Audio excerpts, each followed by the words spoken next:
agora a gente vai bater papo e vamos falar sobre inovação e criatividade com o Alexandre Corrêa Lima, que é professor e palestrante. Tudo bem, Alexandre? Boa tarde. Boa tarde, um prazer estar aqui de novo. Prazer te receber aqui, viu? Prazer todo meu.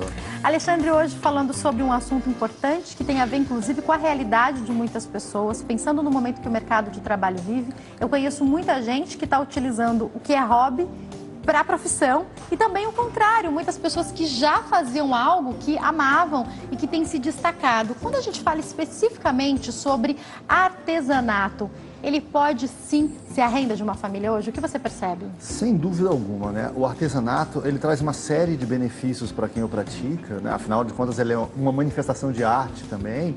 E ele, com muita frequência, ele extrapola o hobby, aquela atividade lúdica da qual você faz por amor, por prazer, e vira uma fonte de renda, uma outra receita, ou uma renda complementar e muitas vezes até a atividade principal da pessoa também.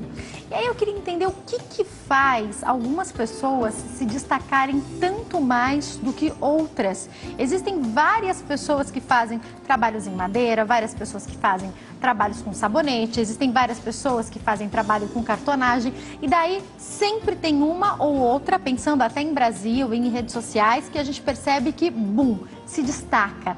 Tem alguma inovação, provavelmente, que essa pessoa trouxe? Tem, sim. Em primeiro lugar, eu gostaria de posicionar assim, porque eu que estudo criatividade, é comum que a gente pense que criatividade é um atributo de gênios, pessoas superdotadas, que vieram munidas de um software especial que o resto... Veio pronto para isso, né? Veio pronto para isso.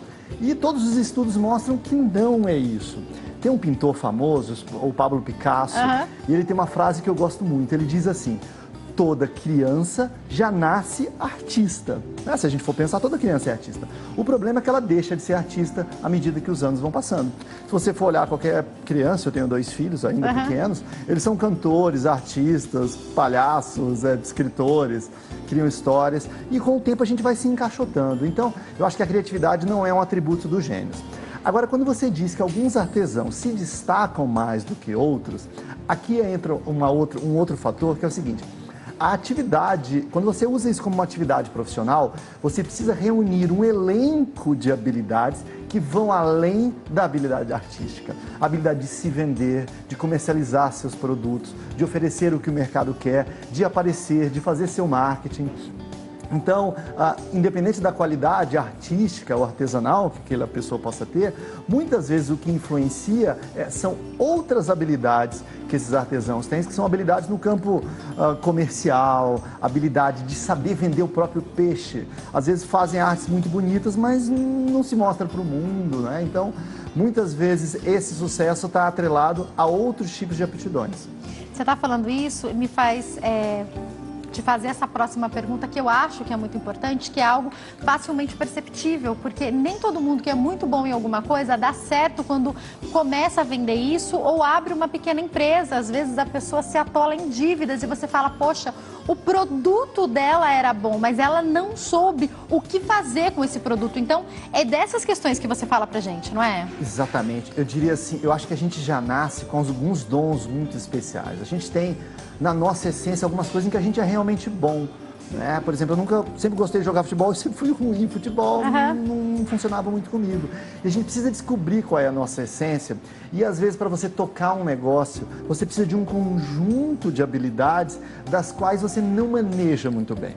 E nessa hora a solução é um sócio complementar, um sócio que detém aquele tipo de habilidade que você não tem. Às vezes você é um artista sensacional e é péssimo no comercial, não sabe contratar, não sabe demitir, não sabe vender, não sabe colocar, tem vergonha de falar o preço daquilo, né? Então você deixa não é todo mundo levar, depois paga, aí perde nas contas. Pois é, um péssimo gestor financeiro. Então, ou você arruma um sócio complementar, ou você contrata pessoas que supram essa sua lacuna, ou você estuda, faz cursos também para tentar minimizar isso, porque senão nem mesmo um artista mais genial vai conseguir suplantar esses buracos. Aliás, a história está cheia de artistas geniais, e podia elencar um monte, que tiveram uma vida pessoal turbulenta, morreram falidos. Michael Jackson é um exemplo. Genial, milionário e morreu falido. E aí, Alexandre, queria que você, dentro disso, explicasse para nós como você percebe que a gente funciona.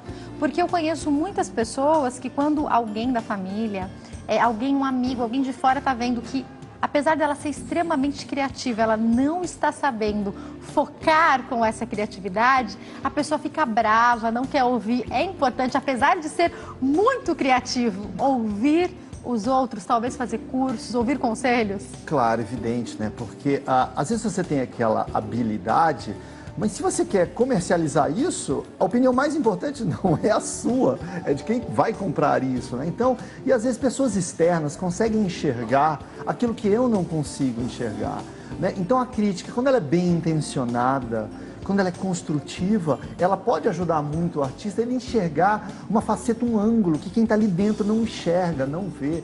Então é importante que o artista seja mente aberta. Isso é um pouco mais difícil no campo das artes, porque a gente tende a analisar o fruto da arte meio como o nosso filho, e não toque no meu filho. Não mexe nisso, não né? Não mexa nele. Tem que ser, eu pensei em laranja, tem que ser laranja. Laranja. Não vou fazer verde só porque tá vendendo verde, porque né? tem um pouco disso, né? Às vezes a gente pensa, a arte é imexível, um produto eu posso mexer, a arte não. Mas se o seu produto for a arte, ele talvez possa ser mexido, né? Então muitas vezes eu acho que as pessoas veem o fruto da sua arte como se fosse um filho que ninguém pode tocar. E tem certas horas, eu não estou falando que você tem que se render ao seu conceito de arte, a tudo, ao mercado, mas tem horas que você tem que ser flexível para talvez ter uma chance maior de êxito naquela atividade, naquele tipo de produto.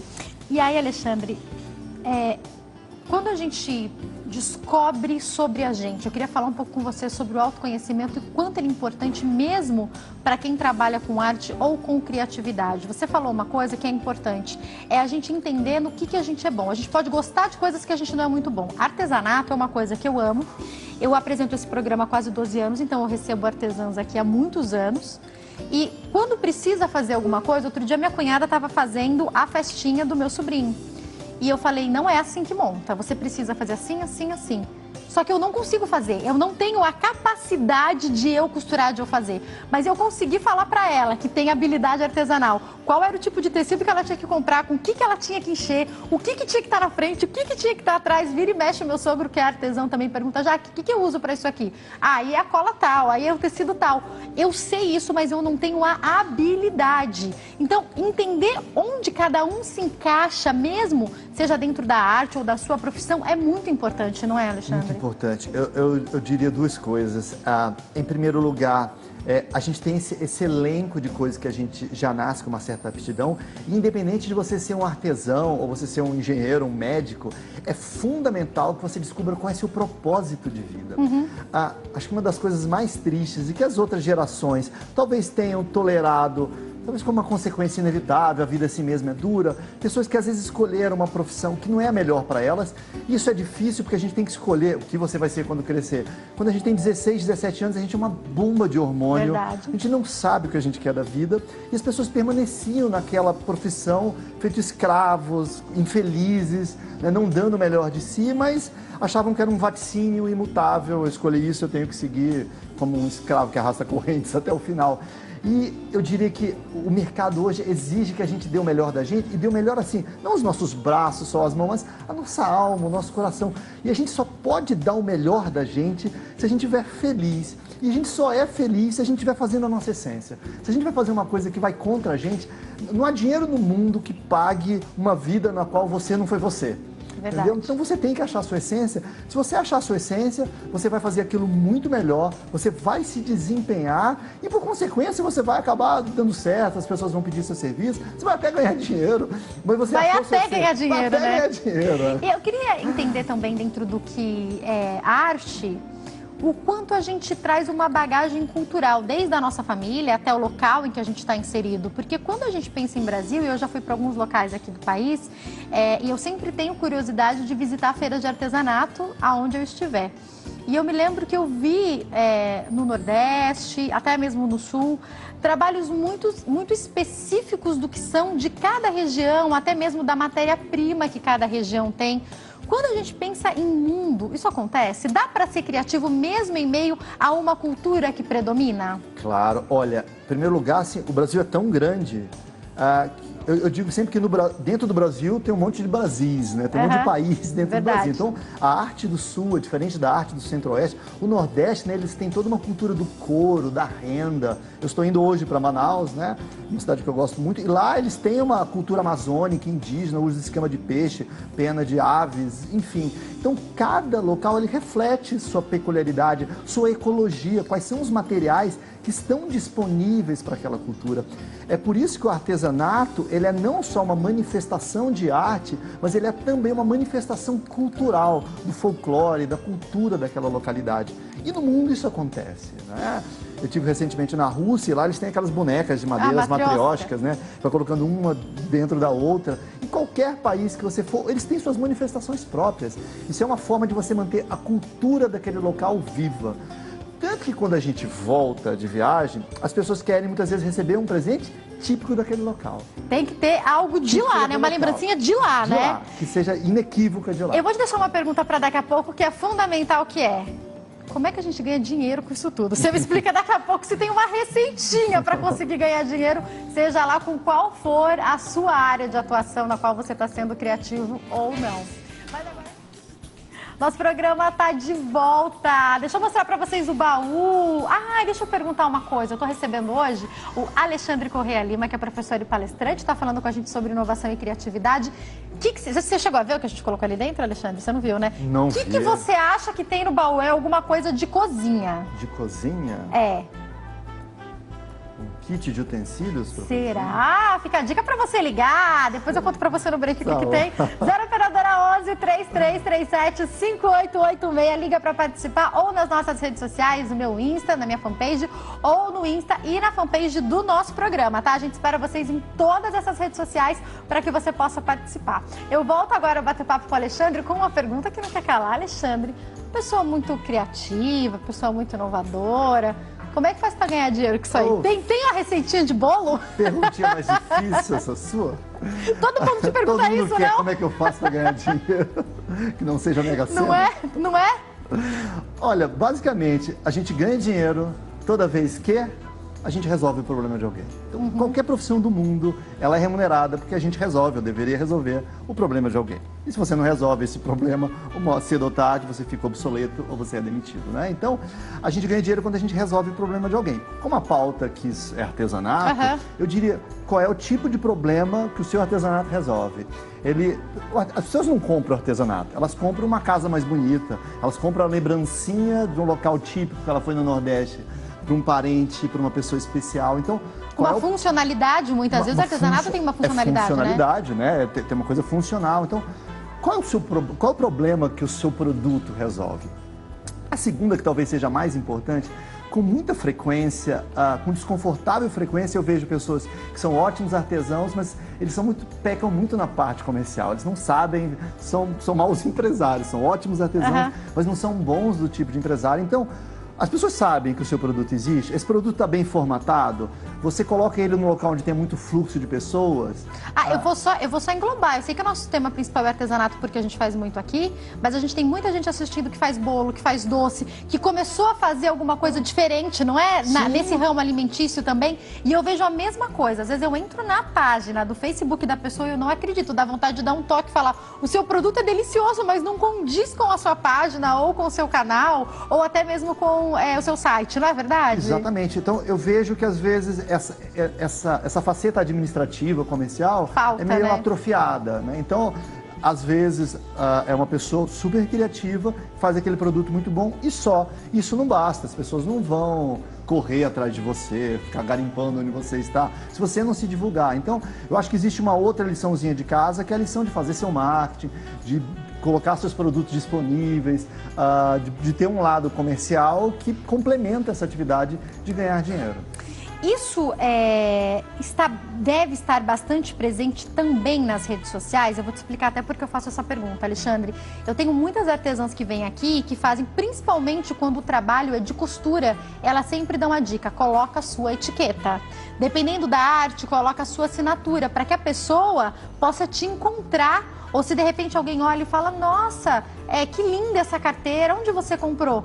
Eu comprei de uma artesã. Que artesã? Tá ali a etiqueta com o telefone, mas Além dessa maneira física, hoje é importante investir nas redes sociais? Claro, porque eu diria que a rede social é uma das maneiras mais baratas e eficazes que já inventaram de mesmo aquele pequeno comerciante, aquele indivíduo aparecer para o mundo. Não é? Então, antigamente isso era muito difícil, né? Você conseguia e hoje em dia você consegue aparecer para o mundo. Então, rede social é uma maneira relativamente prática e barata. E comece com sua rede de conhecidos. O melhor público inicial para testar seu produto são as pessoas que já são do seu círculo de amizades, que têm uma boa vontade com você e dali se expande para o mundo se o produto for bom, estiver bem precificado. Então, e as pessoas perdem muitas vezes esse canal, que é um canal acessível e que é uma vitrine para o mundo. Outra coisa, você é também uma marca. Né? Legal, fala pra gente sobre isso. Um bolo não é um bolo, entendeu? Perfeito. Ele pode ser o bolo da Joana e é um outro bolo. E as pessoas são capazes de pagar mais quando ela percebe que aquele bolo é diferente.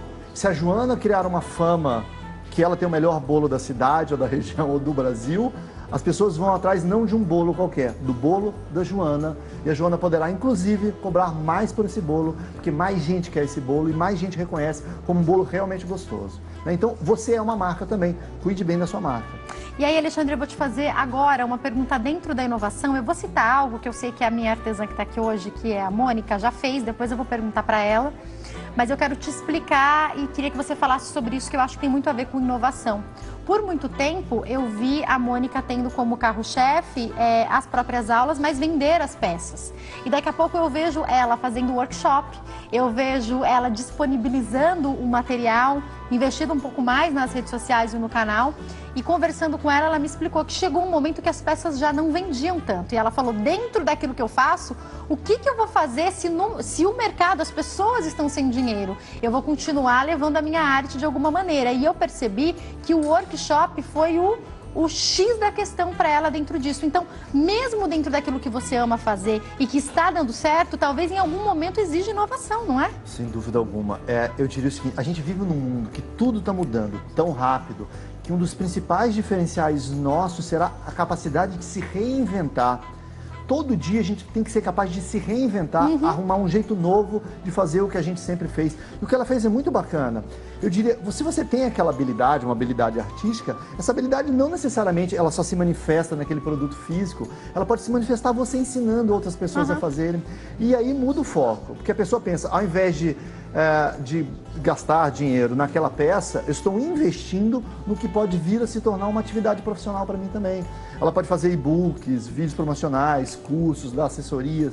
Então, hoje em dia, é importante que você tenha essa capacidade de se reinventar. Pode ser que o mercado de vender produtos físicos não esteja tão bom, mas se ela tiver aquele conhecimento, muitas vezes há uma quantidade enorme de pessoas dispostas a pagar por absorver mais desse conhecimento. Vou te deixar uma pergunta para daqui a pouco, Alexandre. A gente falou aqui durante essa semana no programa até sobre o ócio criativo. A gente conversou um pouco sobre essa questão de onde vem a criatividade. Você já explicou para nós aqui no começo que essa associação que a gente faz a grandes gênios não necessariamente tem sentido. Mas afinal, de onde pode vir essa criatividade? Se a pessoa que está me assistindo, empregada ou fazendo parte dos desempregados, precisando se inovar, falando, bom, eu não consigo mais um emprego dentro da minha área, o que eu posso fazer a partir do que eu sei? Às vezes a pessoa está tão pilhada que parece que ela não entende. Tem uma dica para a gente despertar a criatividade? Você me responde daqui a pouco, tá? Daqui a pouquinho o Alexandre responde isso pra gente. E agora eu volto a falar com o Alexandre. Eu te fiz a pergunta, vou fazer de novo, Alexandre. Tem alguma coisa que possa nos ajudar a despertar a criatividade? Tem sim. Olha, eu costumo ministrar workshops e palestras pelo Brasil falando sobre o tema de criatividade, né, para empresários, para palestras, as plateias as mais diversas, né? E existem alguns passos, sim, algumas ferramentas que você faz para melhorar a sua criatividade. A primeira delas é repertório, é acervo. Você não consegue ser criativo sendo um pastel de vento, se você não tem nada dentro de você. Então, consuma, estude aquele seu setor e consuma muita informação. Então, se você é um artesão ou se você é um profissional que mexe com madeira, com carpintaria, é importante que você seja conheça todas as técnicas de carpintaria. Perfeito. Só que é interessante que você tenha essa profundidade na sua área, mas que você pegue coisas que não são da sua área. Porque se você só estudar a sua área, você tem as mesmas sacadas que todo mundo tem. Se você tiver os mesmos elementos que todo mundo, você chega nas mesmas soluções que todo mundo. Então você precisa pescar em outros lagos, em outras fontes. Do tipo, eu falei de coisa de madeira, vamos falar que eu faço artefatos de madeira no Nordeste, faço baianinhas, por exemplo, ok? Eu acabei de falar aqui que eu tive na Rússia que eu faço matrióticas. Será que você não pode pegar uma coisa que é lá da Rússia e falar, será que eu não posso colocar uma baianinha dentro de outra baianinha, por exemplo? Eu pego uma sacada que é de outro campo e coloco ali. Será que eu consigo misturar couro com a madeira? Ou seja, para ser criativo, você precisa ter muito elemento. E para ter referência, você precisa beber em diversas fontes. Essa é uma, é acervo repertório. A outra, eu diria que muita gente não gosta disso, mas é o seguinte, precisa de esforço. As pessoas pensam que, eu sou um gênio, então eu faço assim, e pronto, veio a grande sacada. Mentira, mentira. Durante mais de 20 anos, eu dirigi uma agência de publicidade, eu posso falar, não é. Raramente suas melhores ideias vêm no início do processo. No início do processo, quase invariavelmente, vem as associações mais óbvias, que parece que é criativo, mas não é pseudo-criativo, né? Então, você precisa ter esforço, você precisa realmente se debruçar naquilo. E, por fim, aquilo que parece que é quase contraditório, é o tal do ócio criativo. Sabe por quê, Jaqueline? O nosso cérebro é o seguinte, tem um lado racional, tem um lado cartesiano, matemático, racional, sério, sisudo, que faz conta, que analisa, né? E a gente tem um lado meio moleque, meio criativo. E quase sempre, quem está ali no comando consciente, é esse lado racional. É por isso que muitas vezes a gente só lembra de alguma coisa e tem uma sacada no banho, fazendo uma caminhada. Verdade, verdade. Não é isso? Quantas vezes a gente tem sacada num banho? Todo sábado eu tenho sacada. Uma vez por semana a gente tem uma sacada. Então você não está tendo sacada, às vezes é falta de banho, né? Falta de criatividade. Você sabe o que você falou me fez pensar numa coisa que é recorrente, né? A gente outro dia trouxe uma psicóloga aqui, que também é visagista, e ela ensinou a gente a encontrar o provável lado predominante do cérebro, para saber quem é mais ligado à criatividade ou menos ligado à criatividade. Ela explicou mais ou menos isso que você falou. E geralmente, para quem é menos ligado à área das artes, é muito mais difícil ter essas sacadas de criatividade. Sim. Mas você falou uma coisa que é verdade. O tempo em que provavelmente a gente está mais sem fazer nada, que ainda não dá para deixar o celular debaixo do chuveiro, pelo menos a maioria deles não dá, mesmo que você deixe ali um áudio ligado, ou uma música ligada, você está ali fazendo nada na hora do banho. É a hora que muitas vezes vem a solução. Às vezes você ficou uma semana, você ficou o dia inteiro tentando resolver, aí no banho você fala, é só fazer isso, Exatamente, né? Porque você está relaxado. E na hora que você está relaxado, esse lado meio... sem pressão, né? Isso, esse lado sisudo, racional, ele sai de cena e o lado inconsciente lá, ele fica brincando com o seu repertório. Por isso que você precisa ter antes repertório, acervo, ter curiosidade intelectual, pesquisar, ter input, ter elementos de outras artes, de outras áreas. Porque se você não tiver esses elementos, esse seu lado inconsciente não tem o que misturar.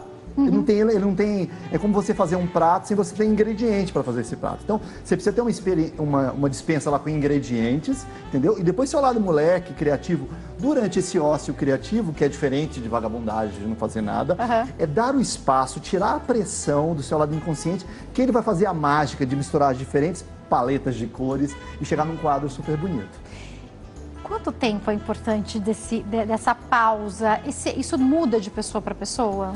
Muda. O que eu posso te dizer, Jaqueline, é que com esses bichinhos que a gente tem carregando no bolso, a gente está ligado 25 horas por dia, 8 dias por semana. Verdade. E aí a gente não tem mais paz nunca, entendeu? Embora isso traga muita coisa legal, traga informação, traga o mundo para dentro do bolso, às vezes ele não nos dá respiro. Né? Verdade. Então, eu diria que a gente meio que não está sabendo a dose de lidar com essas tecnologias. Inclusive, o legal do artesanato é que ele combate duas dessas coisas. O mundo está ficando muito digital e o mundo está ficando muito acelerado, né? Então, o artesanato é uma forma de foca aí. Até os terapeutas têm indicado, né? Vai fazer um artesanato para controlar a ansiedade, né? Isso, né? Eu participo muito por conta da minha profissão, muitos de congressos, seminários. Há um tempo atrás, estava vendo uma coisa, eu falei, nossa, precisa anotar isso. Peguei o bloquinho, comecei a anotar. Jaqueline, passou um tempo, minha mão estava doendo. Eu falei, nossa, o que está acontecendo? E eu desaprendi a escrever. A gente não tem mais esse hábito, né? Eu desaprendi a escrever porque tudo você digita, né? Então, assim, essa destreza manual que o artesanato traz. Então, você precisa ter esses breaks. Inclusive, um tempo para você, mas um tempo sem fazer nada. Um tempo para você descarregar, para caminhar. A natureza ajuda muito você caminhar num bosque, num lugar arborizado. Então, a gente não pode Se a gente se saturar demais de elementos, de estímulos, e o mundo te dá estímulo toda hora, você deliberadamente precisa tomar a iniciativa de desplugar. E aí, eu queria, para a gente caminhar para o final do bate-papo, te deixar uma pergunta, que é: conversar, muito do que eu trago para o meu dia a dia, para o meu bate-papo, tem a ver com conversas, com experiências, com histórias do que alguém me contou. Daí eu tiro muitas perguntas. Isso tem a ver com a minha profissão. Eu sempre estou interessada na história de alguém. Mas para a vida da gente, conversar com o outro pode estimular a criatividade? Evidente. Nós somos seres sociais, nós somos seres gregários, a gente precisa do outro. Se a gente construiu a sociedade do jeito que construiu, que apesar de todos os pesares, é a melhor versão de sociedade que a gente já conseguiu construir, é porque a gente tem o outro, é no outro que a gente enriquece. E uma coisa terrível, às vezes você vê famílias em restaurantes, ou você vê galera de amigos, estão todos assim, ó. Verdade. Um do lado do outro, eles estão mandando mensagens pro amigo que está lá longe, né? Ou pro mesmo grupo, né? Às vezes tá todo mundo ali no grupo da família, né? Meu Deus, então a gente precisa resgatar. Eu não sou um saudosista que diz que tudo no passado era melhor, não é isso. Mas a gente precisa tomar cuidado para não exagerar e às vezes resgatar alguns dos hábitos que a gente tinha no passado, que são importantes. O contato humano, conversar. O olho no olho, né? O olho no olho, compartilhar histórias. Nós somos seres biológicos também. Alexandre, para encerrar, a pergunta que não quer calar: tem gente que é mais criativa naturalmente mesmo? Isso existe? Olha, isso talvez contradiga aquilo que eu disse no começo, que todo mundo tem o poder criativo, a espécie humana tem um poder criativo. Mas eu acho que diferentes pessoas têm diferentes habilidades, né? O que existe é que no passado existia uma visão muito restrita do que é inteligência, por exemplo. A gente já tinha os famosos testes de QI, então inteligência era você ter um raciocínio cognitivo, matemático. Todos os testes de QI eram, no fundo, teste de raciocínio lógico, né? E hoje a gente descobriu, existem teorias que falam que a gente tem múltiplas inteligências. A pessoa que dança muito bem, ela tem uma inteligência espacial. O jogador de futebol, de outro esportista, tem uma inteligência espacial, seja a inteligência artística, a inteligência emocional, né? Então, neste sentido, eu acho que é possível dizer que diferentes pessoas possuem diferentes tipos de inteligências. Então, pode ser que algumas pessoas sejam, de fato, mais talhadas para algum ofício muito artístico, outras talvez por um ofício mais relacional, outros para algum outro tipo de ofício.